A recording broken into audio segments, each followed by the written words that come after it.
Coronavirus.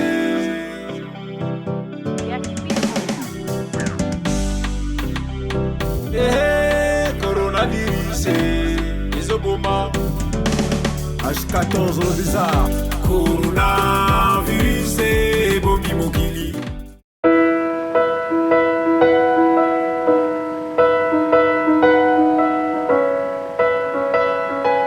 Dans le cadre des activités de la commission laboratoire et recherche, nous avons été responsabilisés pour les études précliniques du Covid organique que nous avons ramené de Madagascar, puisque comme il vous a été dit, il était important que même si certaines études aient été réalisées à Madagascar, nous aussi au niveau du Congo, nous puissions en savoir un peu de cette préparation. Nous avons réalisé des études chimiques, puisqu'il nous était dit que la préparation était constituée principalement de l'artémisia. Il était important que nos chimistes mettent en évidence dans cette préparation les constituants de l'artémisia.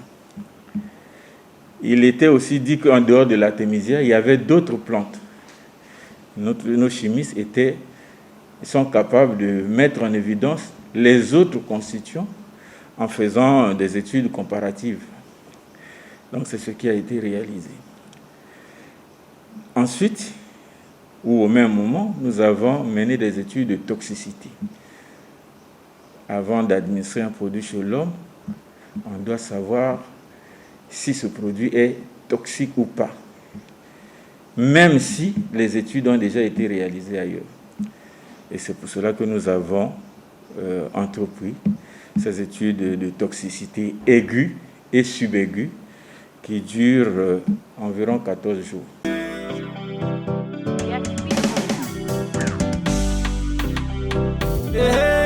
Coronavirus. Isoboma. H14 le bizarre. Coronavirus. Le 8 mai, nous avons reçu aux mains du professeur Rabena 2 échantillons de Covid organique, un échantillon liquide de 33 centilitres à titre curatif et un échantillon sous forme de poudre à titre préventif. Comme la recette, le président malgache avait dévoilé que c'était une recette faite à base d'artémisia. Nous avons bien sûr cherché un échantillon d'artémisia pour essayer un peu de faire une étude comparative. Alors, là où nous travaillons, à l'Institut national de recherche en sciences de la santé, nous avons domestiqué, bien sûr, artémisia, et nous avons bien sûr pris cet échantillon comme échantillon témoin. Alors, comme étant une recette médicinale, les études de caractérisation chimique sont orientées sur 2 aspects. Il y a l'aspect qualitatif et l'aspect quantitatif. En ce qui concerne l'aspect qualitatif, étant bien sûr une solution aqueuse, nous avons premièrement orienté notre travail sur les familles hydrosolubles, donc les flavonoïdes, les polyphénols, les tanins. Et par la suite, nous avons aussi regardé, comme c'est une formulation dont on ne connaît pas grand-chose, nous avons regardé d'autres familles comme les terpènes et bien sûr les sucres réducteurs. Alors, les résultats nous montrent, en ce qui concerne bien sûr les composés hydrosolubles comme les flavonoïdes, qu'il y a dans ces recettes médicinales, les 2 recettes, des polyphénols, particulièrement des flavonoïdes, des tanins en quantité suffisante. Et il y a aussi des terpènes, plus particulièrement dans la poudre, parce que nous avons utilisé un extrait éthéré pour mettre en évidence les terpènes, des sucres réducteurs, ce qui est un peu rare, que nous avons trouvé quand même une teneur assez élevée en sucre par rapport à notre échantillon témoin. Alors, en comparant le profil sur la mise en évidence, nous nous sommes rendus compte qu'on avait presque le même profil avec l'échantillon que nous avons à lire ça. Donc, ce qui nous orientait vers une recette à base d'artémisia.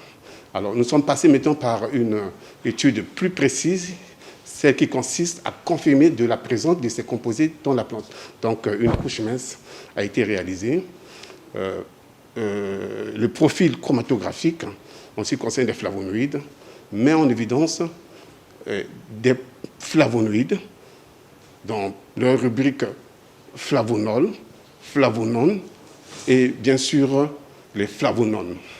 Alors il s'avère que les études antérieures menées que Artemisia contient déjà ces familles-là, donc ce qui nous reconforte encore la position que c'est une recette faite d'Artemisia. Et les mêmes familles ont été retrouvées aussi dans Artemisia, bien sûr domestiquée Abrazavine. Donc à la fin, en regardant le profil, nous nous sommes dit que ce n'est pas à 70% comme parle le président malgache, ça peut être une recette autour de 80, autour de 90% d'Artemisia. Et nous avons noté aussi d'autres composés qui ne sont pas dans Artemisia du Congo. Et peut-être il s'agirait là d'une autre plante, n'est-ce pas, ajoutée pour dissimuler l'amertume caractéristique, bien sûr, des boissons Artemisia, parce que c'est une recette amère. Alors, quand vous réalisez les analyses organoleptiques, vous vous rendez compte que ce n'est plus amer, donc ils ont dissimulé, bien sûr, cette amertume en ajoutant une plante. Ça peut être un fruit, n'est-ce pas, aux propriétés alcamentaires, ou bien ça peut être aussi une plante, puisqu'il y en a des plantes qui ont un caractère sucrant, n'est-ce pas, mais sans induire le diabète. Alors, ça c'est en ce qui concerne les polyphénols. Nous avons mis en évidence des teneurs assez élevées en sucre par des réactions tubes et sur une couche mince, en utilisant bien sûr des comigrations avec des étalons, nous avons mis en évidence les mêmes sucres dans les l'échantillon du Congo et dans les Covid organiques. Il y a l'apparition d'autres sucres qui ne sont pas dans l'échantillon du Congo. Alors, c'est bien sûr la même conclusion. Et ces sucres-là pourraient bien sûr venir de l'échantillon qu'ils ont ajouté dans la recette. Mais cet échantillon occupe autour de 10%, n'est-ce pas, parce que le profil est fort dominé par des composés qui viennent bien sûr d'Artemisia. Alors, pour être plus précis, parce que là, ce sont des études qualitatives, donc il faut bien sûr aller vers les études quantitatives. Donc, nous avons dosé les polyphénols, en général, c'est une grande famille, hein, et nous avons dosé aussi les flavonoïdes. Alors, nous nous sommes rendus compte que c'est une boisson très riche en polyphénol et très riche en flavonoïdes. Alors, ces familles sont citées comme des familles responsables des propriétés antivirales. N'est-ce pas? Et c'est de souligner que Artemisia, hein, pendant cette pandémie, a été utilisée en Chine en première ligne à titre complémentaire ou bien à titre curatif. Donc, c'est une plante qui est connue pour ses propriétés antivirales, au-delà bien sûr de ses propriétés antipaludiques. Alors, nous avons dosé par la suite, comme nous avons mis en évidence des sucres à des teneurs élevées, il fallait quantifier. Alors, nous avons quantifié des teneurs assez élevées en sucre par rapport à notre échantillon de Brazzaville. Alors, ça, je vous ai dit, ça pourrait bien sûr venir d'une plante ou bien d'un fruit.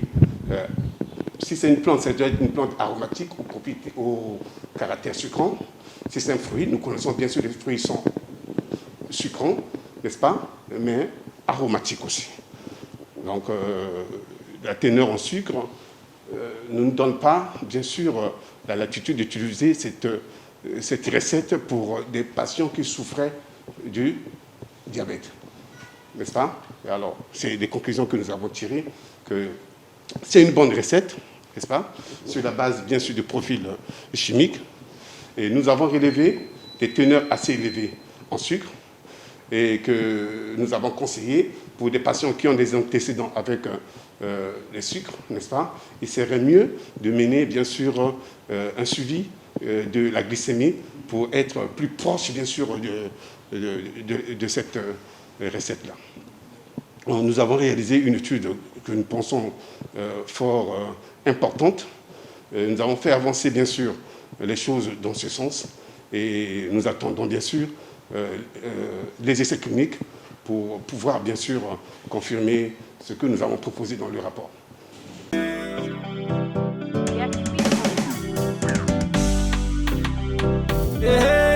Coronavirus, Izoboma. H14 le bizarre, coronavirus. La charge qui avait été la nôtre était celle d'évaluer, comme vous l'avez dit dans votre question, d'évaluer la toxicité du Covid organique. Je voudrais aussi, pour la compréhension des téléspectateurs, faire un peu de pédagogie en disant que Covid organique, c'est une préparation médicinale qu'on peut considérer comme un médicament traditionnel amélioré de catégorie 2. Ceci dit, je voudrais ajouter que dans ce cas d'espèce, il faut, le professeur Abena l'a dit, il faut toujours montrer 3 caractères pour un produit. D'abord, l'innocuité, donc l'absence de toxicité. Ensuite, l'efficacité. Le professeur l'a dit, le docteur Ngoulali en a parlé, l'efficacité. Et pour l'efficacité, on a 2 possibilités. Soit montrer l'efficacité chez l'animal, donc dans le cas de l'étude préclinique, ou encore dans le cas de Covid-19, montrer l'efficacité sur les cultures de virus. Or, nous n'avons pas l'équipement adéquat pour montrer l'efficacité in vitro sur le coronavirus. Dernier caractère, c'est la qualité pour un médicament, la qualité ou la sécurité. Vous voyez qu'on commence par l'innocuité, comme l'a dit le professeur Abena. C'est donc montrer d'abord que la préparation n'a pas d'effet toxique. Et pour cela, nous avons eu à réaliser 2 études de toxicité. D'abord la toxicité aiguë et ensuite la toxicité subaiguë. La toxicité aiguë a consisté à administrer aux animaux, notamment aux souris, une forte dose de la préparation, notamment de Covid organique. Nous avons d'abord calculé les doses en partant de la dose administrée chez l'homme. Nous avons fait les calculs chez l'animal et cette dose thérapeutique a été multipliée par 10. Vous voyez que c'est énorme, 10. Donc jusqu'à 10 fois la dose supposée thérapeutique, nous avons administré une seule fois à l'animal et on a observé le comportement et l'état général des animaux et on a compté le nombre de morts pendant 48 heures. Ça, c'est ce que dit le protocole. On a compté le nombre de morts, ça ne veut pas dire que nous avons obtenu les morts. Réponse non, puisque les résultats que nous avons obtenus, nous avons même repris à 2 reprises, parce que moi j'avais téléphoné le peuple pour lui dire que je reprenais encore à donner cette forte dose, et quand nous avions encore repris, nous n'avions pas compté de morts. Donc on peut déjà dire à ce stade que Covid organique n'est pas toxique jusqu'à une dose relativement forte ou élevée, 10 fois la dose supposée thérapeutique. En dehors de morts qu'on peut compter, il y a aussi le comportement et l'état général des animaux que nous observons pendant les 6 heures qui suivent l'administration de la préparation. Et là aussi, nous avons constaté que le produit administré ne modifie pas le comportement général ni l'état général des animaux. La deuxième étude a consisté donc à passer à la toxicité subaiguë. Celle-ci consiste à administrer pendant un temps relativement long, ici nous avons choisi 14 jours, le produit presque à la même heure. Et cette fois-ci, nous avons utilisé la dose supposée thérapeutique et une deuxième dose qui a été le double de la dose supposée thérapeutique. Ces 2 doses de Covid organique ont été administrées donc aux animaux, comme je disais, pendant 14 jours. Avant l'administration de ce produit, nous avons donc d'abord observé les animaux, nous avons prélevé le sang et une étude hématologique, une analyse hématologique et biochimique a été faite. Nous avons obtenu les résultats. 7 jours après administration du produit, le sang a été également prélevé pour voir si 7 jours après l'administration, le produit modifie ou pas les différents paramètres hématologiques et biochimiques qui ont été mesurés. Au 14e jour nous avons également prélevé d'abord le sang, puis passé aux analyses hématologiques et biochimiques. Les animaux ici ont été sacrifiés, les organes nobles ont été prélevés, notamment le foie, les reins, donc le rein gauche et le rein droit, la rate, le cœur. Je dois signaler que nous avons prélevé ces organes-là avec à l'idée, si les résultats des analyses biochimiques orientaient vers une toxicité, pour confirmer, on devrait donc passer à une étude d'anatomo-histopathologie. Les résultats, qu'est-ce que nous avons obtenu comme résultat à l'issue de l'étude de toxicité subaiguë? Là aussi, d'abord, pendant les 14 jours de traitement, on n'a constaté aucune modification du comportement général des animaux. Deuxièmement, nous n'avions pas compté de morts. Donc, tous les animaux ont survécu pendant les 14 jours de traitement. En ce qui concerne les analyses hématologiques et biochimiques, pour l'hématologie, le seul résultat que nous avons obtenu qui oriente vers une légère toxicité, c'est le nombre de globules rouges. Les résultats que nous avons obtenus montrent que Covid organique diminue de façon significative le nombre de globules rouges. Également l'hématocrite, mais également la concentration corpusculaire moyenne en hémoglobine. Tous ces paramètres-là vont avec les globules rouges, ainsi que l'hémoglobine. Mais là, je voudrais dire que nous avons émis deux hypothèses. Première hypothèse, ces cas d'hémolyse ou de diminution du nombre de globules rouges pourraient être dus au produit. Et donc, il va nous revenir de confirmer ce résultat en réalisant une autre étude. Nous avons déjà le protocole, nous avons le matériel et les réactifs nécessaires. Il va donc s'agir pour nous de mener une étude de l'activité hémolytique, c'est-à-dire qu'on va prélever le sang. Cette fois, ça va donc travailler in vitro, dans des tubes à essai. On va prélever le sang, et puis après, dans ces tubes, on va mettre le produit, et in vitro, on va regarder le comportement des cellules, notamment des globules rouges. La deuxième hypothèse peut être due aussi à notre mauvaise manipulation. Parce qu'il faut dire que les tubes, quand vous prélevez le sang, les tubes doivent être tenus de façon très délicate, de façon très sérieuse, de sorte à ne pas casser les cellules, notamment les globules rouges, parce qu'il s'agit là des globules rouges. Et là aussi, je voudrais dire que les prélèvements ont été faits à un point et les échantillons, nous les avions emmenés ici. Donc ce transport aussi pourrait être à l'origine du nombre de globules rouges. Donc nous avons obtenu la permission du professeur Abena pour reprendre encore cette étude, notamment la partie hématologique, et pouvoir confirmer les résultats que nous avons obtenus. Mais il n'y a pas que l'effet sur les globules rouges. Il y a bien d'autres effets très bénéfiques que nous avons observés sur Covid organique et qui nous permettent d'ouvrir de nouvelles pistes de recherche. Quels sont ces résultats? C'est en fait la diminution très significative de l'activité de l'alanine aminotransférase, donc une enzyme qui renseigne sur le fonctionnement surtout du foie, c'est vrai d'autres organes, mais surtout du foie.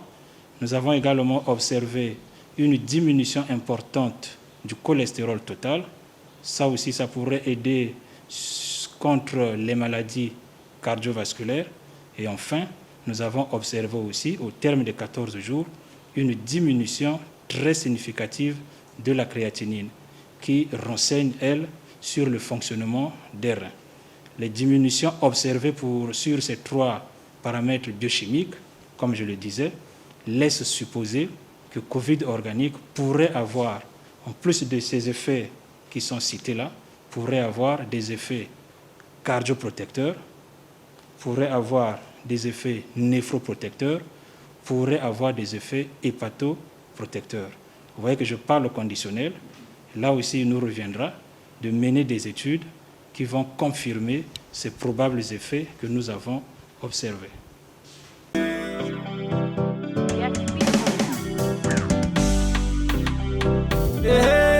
Coronavirus, Isoboma, H14 bizarre, coronavirus. Je profite de votre micro pour vous dire que nous avons aussi nos préparations congolaises. On n'en parle pas beaucoup. Nous avons reçu dans notre laboratoire, des échantillons venus un peu de partout. Parmi ces échantillons, il y a cette préparation que vous avez devant nous, appelée Actol 30 par son promoteur, Monsieur Ibarak.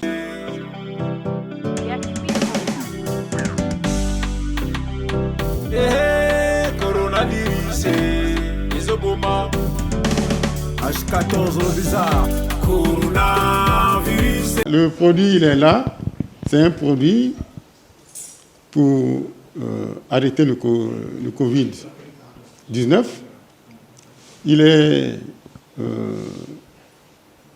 axé sur 2 cures.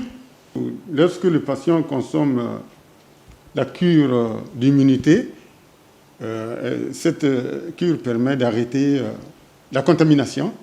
Et puis, c'est une cure aujourd'hui développée en 4 doses. Et il y a la cure, disons, curative de 3 mois. Voilà, donc les 2 cures sont bien séparées. Aujourd'hui, comme le professeur Abena vient de le dire, il y a une trentaine de Congolais volontaires sains qui ont déjà consommé ce produit.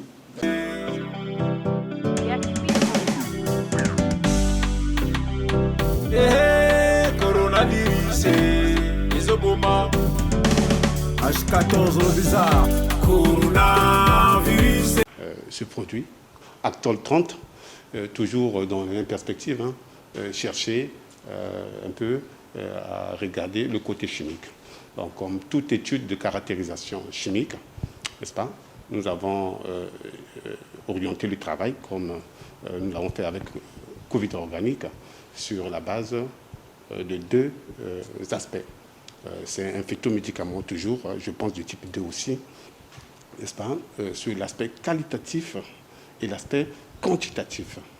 Alors, sur l'aspect qualitatif, comme nous l'avions souligné avec Covid organique, nous avons regardé comme c'est une solution aqueuse, les grandes familles hydrosolubles, dans les flavonoïdes, les sucres réducteurs et les tanins ont été bien sûr recherchés. Et par la suite, nous avons cherché à vérifier, à confirmer de la présence de ces composés ou de ces familles chimiques dans la plante. Alors, les résultats sont fort intéressants. Alors, parlons bien sûr de la partie chimique, partie polyphénol.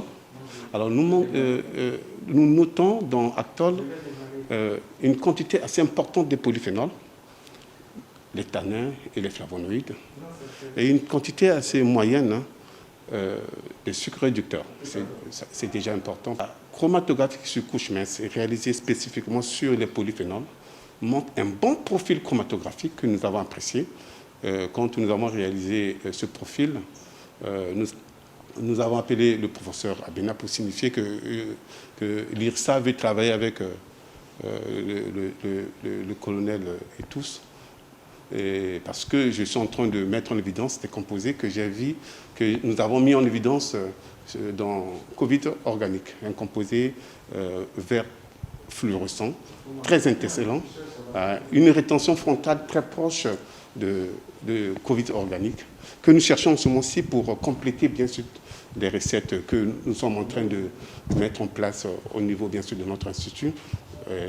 Et le professeur nous a signifié que c'est une recette protégée, n'est-ce pas, qu'il faut voir avec le producteur de cette recette-là. Alors, donc, un bon profil chromatographique, très riche en polyphénol, n'est-ce pas, plus particulièrement la famille des flavonols, toujours citée comme famille ayant une activité antivirale. Comme dans Artemisia annua, il y a une quantité assez forte de flavonols, le quercetin et le camphéron.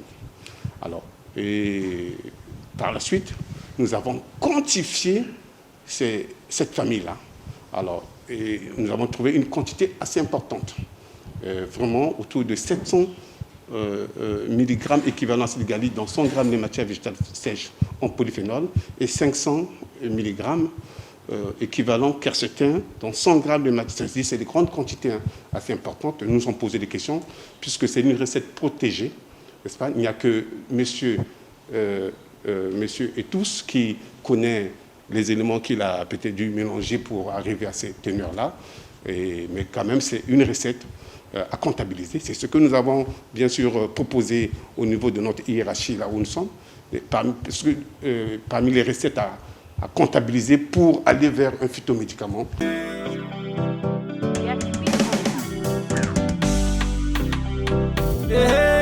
Coronavirus, Isoboma, H14 bizarre, coronavirus. Donc nous, on avait la charge de la partie préclinique. La partie clinique, c'est la commission prise en charge. À ce que je sache, ce passage de la partie préclinique à la partie clinique est imminente. Parce que nous sommes commission laboratoire. Nous allons encore participer à cette phase en ce qui concerne les analyses des prélèvements hématologiques et biochimiques. Nous avons déjà été contactés. Nous avons déjà remis les tubes pour prélèvement du sang à la commission prise en charge. Ça veut dire que cette partie est imminente. Je crois que peut-être la semaine prochaine, cette étude devait commencer. Donc, pour calmer ou rassurer les populations, les Congolais, les essais observationnels vont débuter. La partie préclinique a pris fin.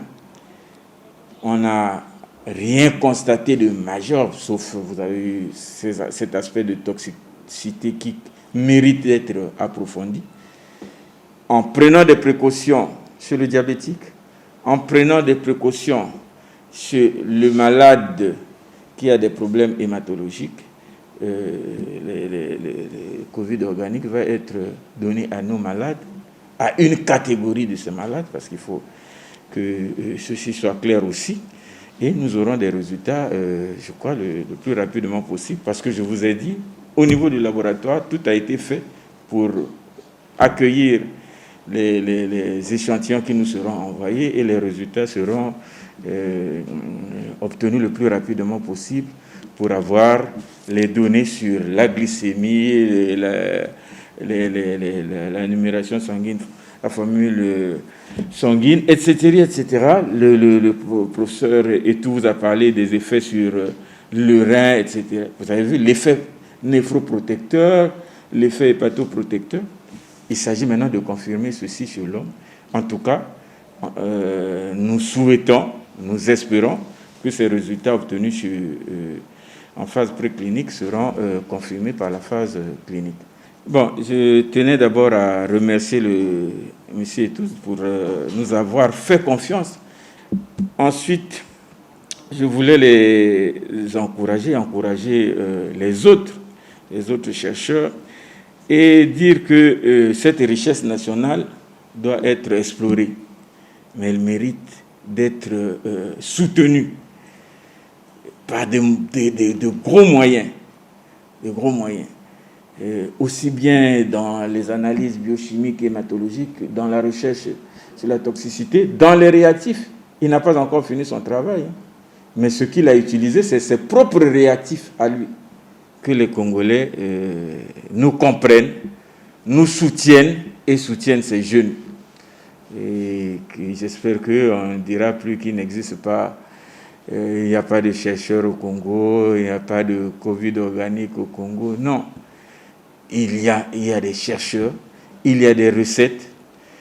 Donnez-nous les moyens.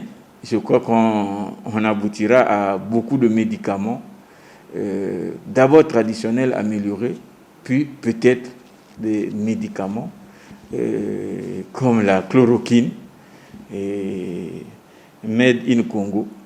Voilà, parce que le potentiel existe, aussi bien au niveau des ressources humaines que de la nature. Je profite de votre micro pour vous dire que nous avons aussi nos préparations congolaises. On n'en parle pas beaucoup. Nous avons reçu dans notre laboratoire, des échantillons venus un peu de partout. Parmi ces échantillons, il y a cette préparation que vous avez devant nous, appelée Atoll 30 par son promoteur, Monsieur Ibarra, qui est là avec nous, qui va vous parler de son produit. Donc nous avons aussi réalisé les études chimiques de ce produit et en ce moment se réalisent les études de toxicité. Coronavirus.